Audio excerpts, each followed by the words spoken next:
Find the derivative of f of x equals 1 over x using the definition of the derivative. Well, if I have f of x, that means I'm trying to find f prime of x. Now, what's the definition of the derivative?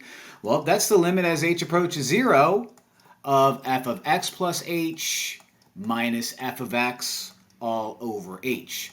So what I have to do is I know what f of x is. Okay, there you are, your f of x. I need to find out what f of x plus h is.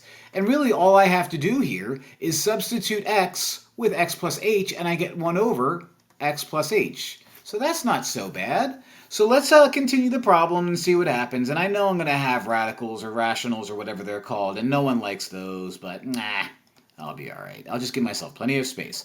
F of x plus h was 1 over x plus h minus f of x was 1 over x, giving myself plenty of space, all over h.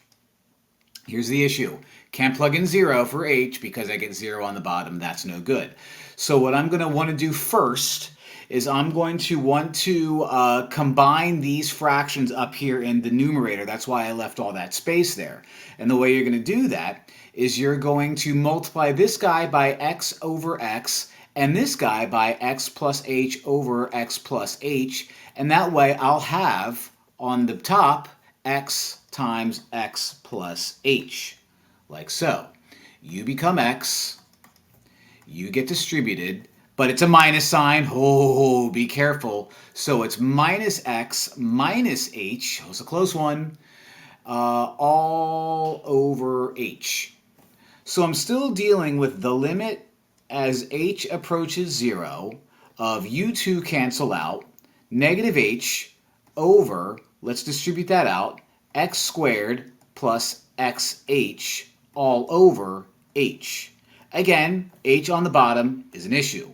So why don't I multiply the top and the bottom by its reciprocal, 1 over h, 1 over h. That way the h and the 1 over h on the bottom cancel out. And lo and behold, looky what happens. That h and that h also cancel out. So that leaves me with the limit as h approaches 0. Negative times 1 is negative 1 all over x squared plus xh. Now I'm okay to plug in 0. And if I plug in 0, I end up with negative 1 over x squared plus x times 0, which makes u go away. So negative 1 over x squared is going to be my derivative. So let me write it out.